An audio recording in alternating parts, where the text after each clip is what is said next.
Hindi ka lang kilala ni Rita. Kilala din kita, Day. Pero ano yung masasabi mo sa sarili mo na nagbago?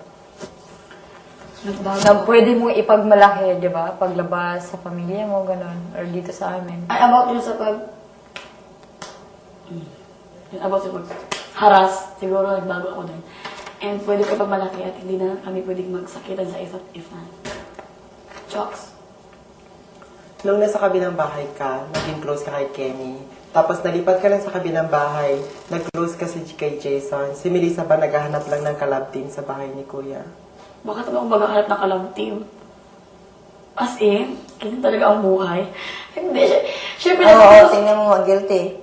hindi ako guilty over. Naging close na kami ni Kenny kasi nga, pang char-char lang yun. Charge Ah, saka hindi naman talaga may mag-close sa Jason dahil gusto ko lang talaga magkalang team. Over. Hindi ko na kailangan sabihin na, in love or something ganyan. Siyempre, di ba, kung nagmamahal ka, okay lang mahala kung isip kung yun inisip nyo, go ba kayo? Mahal na mahal mo ba si Jason? Or love team lang yan? Hindi masyado. Mahal na mahal Hindi mo masyadong So, love hindi. team lang. Ano daw? Hindi ko siya masyado. Yung parang love lang. ba? Hindi naman love. Love, mahal na kaya mong panindigan hanggang paglabas mo? Ayoko pa kasi magkarelasyon paglabas. Ayoko pa kasi syempre magaling ako sa breakup tapos magkarelasyon ako. Siguro bahala na paglabas kung maging everything kami sa isa't isa. Sa tingin mo, mahal ka ni Jason? Nararamdaman mo ba? Nararamdaman mo ba ang pagmamahal ni Jason tulad ng pagmamahal mo sa kanya? Feeling ko, Or mas mahal mo siya? Tapos sinabi pa niya huwag kang umalis nung pinalabas ka in exchange with Patrick kasi magagalit din daw yung ano? Yung mga supporters. natutuwa sa inyo. Nasabi niya yun. Naalala sabi mo ba? niya, siguro feeling ko ang mahal ko siya.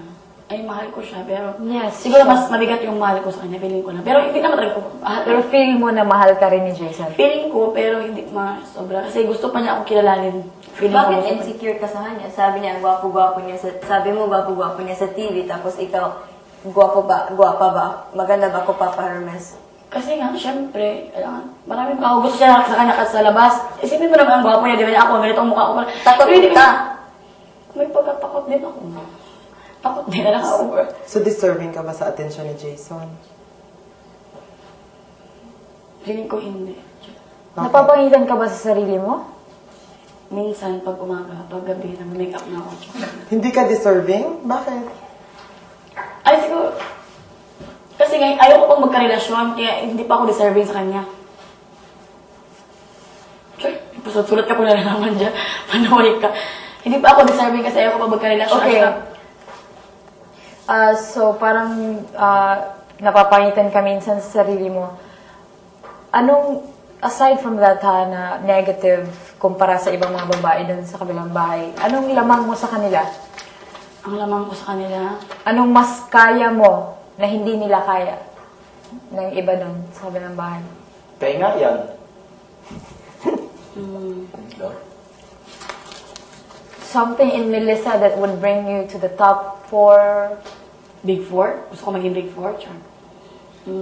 Anong meron ka? Wala. May. Siguro meron ako. Ano bang meron na pala ako? Hindi ko alam. Melissa, nung pumasok ka sa bahay namin, sa House A, 4 kami, ikaw lang yung babae. Tinanggap ka namin. Trinato kitang kaibigan. Tayo yung unang babae doon, di ba? Ano yung tingin mo sa akin? At bakit nasabi mo kay Big Brother na mas maigi pang lumabas siya dahil namimiss na niya ang kaibigan at pamilya niya? Dahil naisip mo yung totoong nafe-feel mo o dahil alam mo o feeling mo na threat ako sa'yo?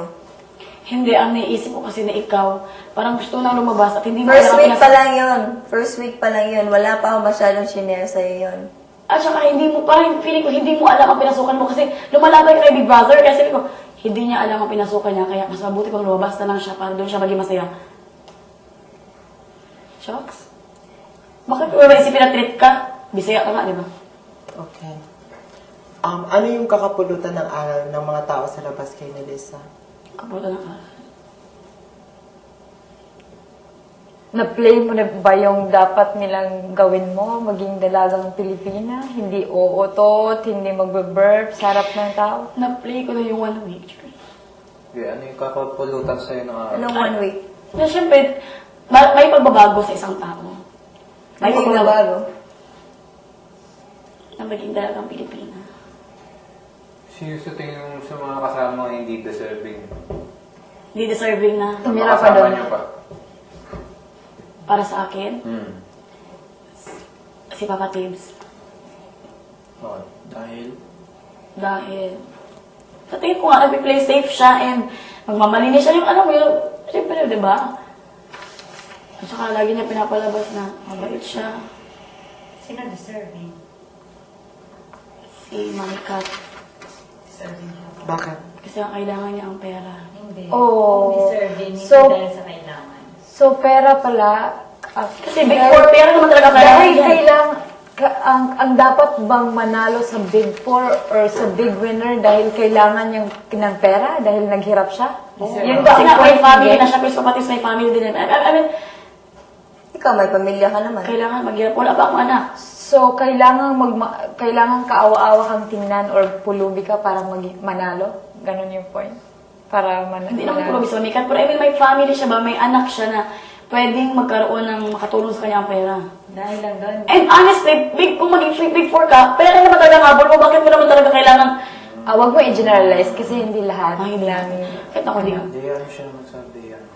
Pero I mean, si Mami Kat, So ikaw, karapat-dapat ka ba? gusto ko rin manalo. Dahil pera. Dahil sa Ano ba pera. ang premium share na? Ay, hindi naman. Hindi naman talaga pera. I mean, okay na sa akin lumabas. Okay na sa akin manalo kasi ayaw ko rin ma-expect na manalo kasi baka masaktan na ako. Pero, wala hindi na ako lumabas. May, normal naman sa, parang happy na ako sa everything's going to know. Bakit kahati na lang? Bro, paano? Kung lalabas Happy ka, Oh. in the next weekend or sa susunod na linggo bago mag-Big Four, Paano mo nasabi bakit na? ka happy ka na? Kasi sobrang yung nangyayari sa akin sa PBB, di ba? Obvious naman talaga na marami ang nangyayari sa akin dito. Kaya, kontento na ako doon. Ano nagpasaya sa'yo sa loob ng bahay? Anong pinaka nagpapasaya sa'yo? Si Jason ba? Or ano pa? Aside kay Jason, yung mga experience dito, yung mga Christmas ball, yung mga lahat ng mga enjoyment na nangyayari over. Ba't binasag mo yung itlog mo kagabi dahil binasag na ni Jason yung itlog niya? Hindi, plano ko talaga basagin yun. Bakit nga? Kasi nga, plano ko, ay ganun, ayaw ko na talagang, parang, naniniwala ako kay Itay, parang may naniniwala talaga ako sa sinasabi niya na, bakit nandito pa kami? Bakit kailangan pa ba namin ng pera? Hindi namin kailangan ng pera.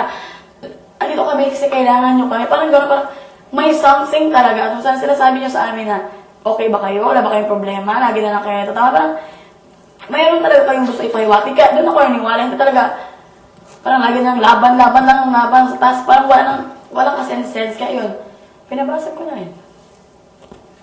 Decision ko yun dahil kay Jason Buang. Hindi mo kailangan ng pera. Ano yung... Kailangan ko ng pera. Kung may pera na ako, di ba? May pera na ako. Anong reaction mo nung pinapasok kayo sa loob ni Paul J? Dahil ayaw niyang makita niyo yung ginagawa nila or ayaw niyong makita. Yun na nga.